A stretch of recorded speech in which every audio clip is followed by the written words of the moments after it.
Hey, good morning. I'm Karen. This is Veronica's Dreams Coaching and Tarot. This reading is for Aries.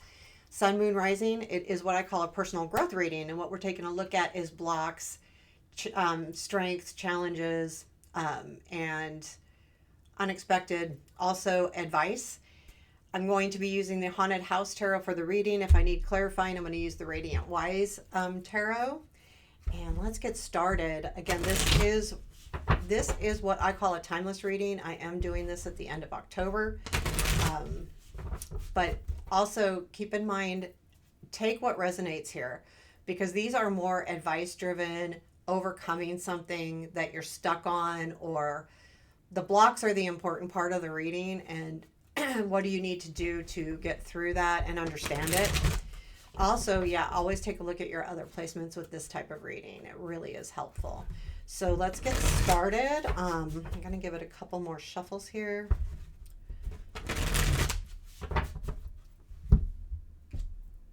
Okay. We've got two cards for blocks. Two of Pentacles and the Hierophant. Obstacles or fears. Eight of Pentacles and Three of Swords.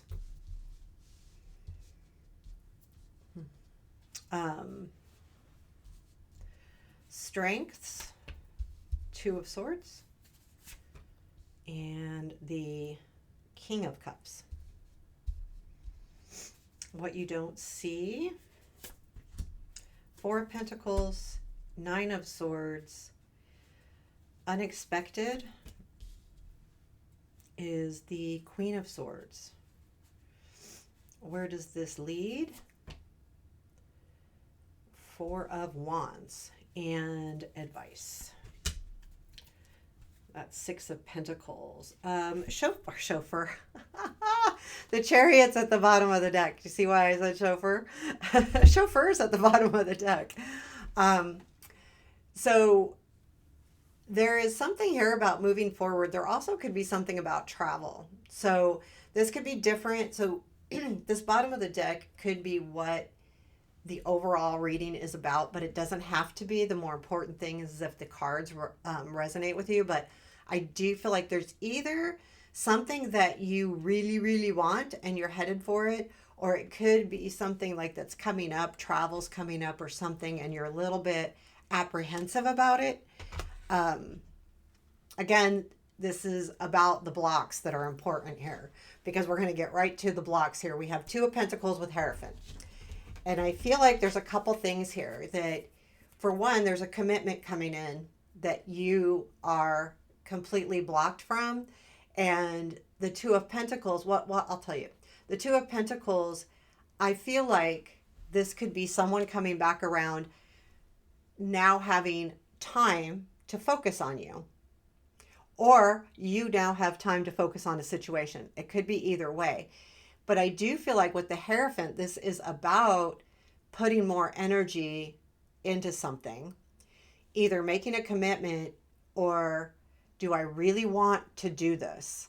I have a feeling there is something here. And again, it could be the travel or moving towards something. And you're really kind of, God, I don't know if I can do this because I don't know that I have the energy. I feel like the Two of Pentacles is more about having the space for it. And it could even be just heart space, but having space for it.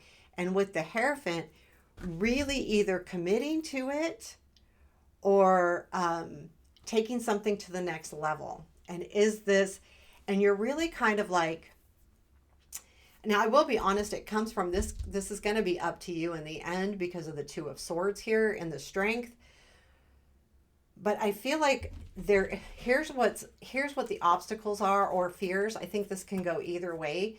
With the Three of Swords, it's definitely a fear of getting hurt. Definitely a fear of having your heart broke or just getting hurt or disappointed. The Eight of Pentacles is the energy. The Eight of Pentacles is all about working on something until you reach mastery, you master it. And in this type of reading, it's this is going to be a lot of work and it's going to take a lot of focus. And we're going to go back to that Two of Pentacles. If I totally focus on this, do I have time for anything else? And it's kind of like making you really step back. Also, the hurt part. I don't want to be hurt again. I don't want to be left behind, almost is the feeling I'm getting. So I think it's really about, understanding what's really keeping you from moving forward. I feel like this, again, I'm going to go back to your strength. I think it's more of a decision on whether you want to, as far as it is blocks or obstacles. Because these are, other than the Three of Swords, I feel like the Eight of Pentacles is something you could definitely overcome. Because if you're an Aries, you're all about it. You're going to go for what you want. So if you really want it, you'll do it, no matter how much work it takes. But with the Three of Swords, is I put all this work in, and then I'm going to get hurt again. Is that worth it?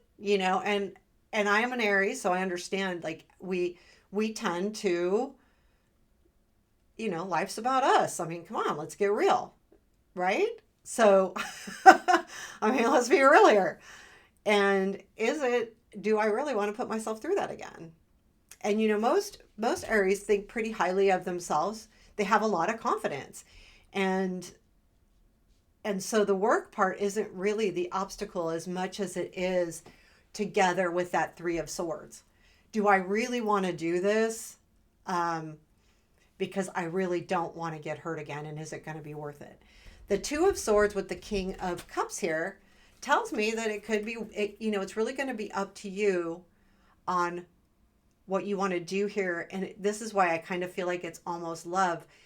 I feel like if this is about a person, they probably really do care about you. Doesn't mean the relationship can work. I'm not saying that, because it takes more than just care. It takes work. Relationships take work. But the Two of Swords is, it's really up to you on how you want to move forward with this. It's up to you to make that decision. And I know that like kind of sucks, but no, in a way that leaves the power in your hands. Sometimes it's hard to make that choice, but it's really up to you on what to do next. And I feel like because those cards are there, is that no matter what, you will come out of this fine. Otherwise, that wouldn't be your strength. That card wouldn't land in your strength. And I think that's important to know too, that either decision is a good decision. Because, think about it. Everything we do, even if it's a mistake, we learn from it and we move forward. What you don't see is the Four of Pentacles and the Nine of Swords. I'm going to say if this is a relationship that you're thinking about going back to, because it feels like that because you've been hurt before, or even if it's a new relationship, you've been hurt, so you're really wondering. But I feel like this other person is hanging on, and because this is in the what you don't see category, and this to me a lot has to do, if it's another person, it could be environment too, what you don't realize is happening around you. But there is some stress here, so with the Nine of Swords. So I would be careful with the other person, because they may be really anxious about this. When I say that, don't be careful like you can't do what you want to do. Is just understand that they're being stressed out too. So it's not just, if you're feeling stressed, it's not just you. I do feel like too, like if you've had anxiety with this person in the past, or with a relationship in the past, it's asking you to watch for that too, that you don't allow yourself to get back into that anxious, stressed, mode, to, almost like take it light. But I do feel like the other party is definitely hanging in there, hanging on to what you had, or hanging on to you in some way or another. Definitely with the Four of Pentacles. The unexpected is the Queen of Swords. I feel like you're going to be very direct and communicate very well on what you want and what your needs are. Because I feel like this coming in unexpectedly is that energy of really standing up and going, this is exactly what I want. Because the Queen of Swords is exactly like that. She is not afraid to say, this is what I want. This is where I need to go. This is where I'm headed. She's very intelligent. She's very articulate. She communicates well. Well, she communicates, sometimes not well. And when I say not well, I mean she says what she thinks. And this is what I want. This is where I want to go. And I think that surprises you because Aries just does. I mean, that's kind of our mentality, right? We want to do. I want this. I'm going to go do it. I want that. I'm going to go do it. This is I got to go get it. We don't wait for someone else. We don't do that. We just go. And the Queen of Swords, though, is a different like step back and say, you know what?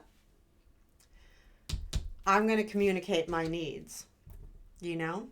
And I think that's really important. However, I do feel like really good and positive is where this leads is Four of Wands. And that is leading to a really nice celebration, a coming together. I feel like this is more of a coming together. So regardless of what happens and what you really decide, you are going to, I almost, you know what was in my head was one last fling. So some of you, that may be exactly what it is. Like if this is someone that you're really passionate about, you may just have, okay, I'm going to go for that one last fling. I'm going to do this and then I'm going to not do it, but I feel like for some of you, that's not necessarily true. It's going to be like a conversation, a coming together. It's almost like sitting down and having dinner and having this discussion because I think that's when the Queen of Swords kind of comes out and you go, okay, this is how I feel. This is what I need. This is where I'm headed. What about you? It's you want answers so that you can make that decision. Because I don't think it's a matter of caring or not. It's more a matter of how does this really move forward? And is it going to be worth the work? Your advice here is the Six of Pentacles. I really feel like the most important thing here is to make sure that everything's equal. And that's the advice period. Like, that's why it's going to be important for you to speak your truth with the Queen of Swords. That energy is really good. I feel like that coming in unexpectedly is really going to help you because the only way to make sure that things are going to be fair is to be honest and communicate. And sometimes that's hard. I'm not saying it's easy. It's hard. Sometimes, revealing how we feel, we're setting ourselves up, because that can hurt too. So it's really not an easy thing to do, but I do feel like that's the important thing here is to make sure that things are balanced. Make sure there's equal give and take. Make sure you're in a position to give when you give. Sometimes we're not in positions to give. We don't have it within us to give. And that's when we go, okay, I need a break right now. I just need to step back. I need a day. I need 2 days. I can't give right now. And then go, okay, now I'm ready to give again. You know what I mean? Like you got to know. And when I say that, like when we're in relationships where there's growth, especially, there are times where you may not be willing. You may want to give because you care about the person, but you don't really have the space. And so I feel like that's too with this Two of Pentacles. Know when you have the space to give and know when you don't. I hope that makes sense to you. I really, really, really do. I'm going to pull 3 more cards. Just what in general do our Aries need to know, please? Temperance, Ace of Pentacles, and 3 of Cups. I feel like that is like, stay even, stay balanced, temperance, stay emotionally balanced, because there is a new opportunity coming with this situation. And it does lead to, I feel like, celebration. I feel like with the 3 of Cups. Now, this 3 of Cups looks a little different, but again, this is the Haunted House Tarot, so everything's a little bit scary. But I do feel like I almost feel like this is a celebrating of a realization coming out, so to speak, like owning who you are, what you need, what you want, And I feel like that is the new opportunity, but it comes from having kind of an even set of emotions here and without getting too emotional over something. So there you have it, Aries. I hope you like it. Please hit the like button, share, and subscribe. Appreciate, bless you. Have a beautiful day.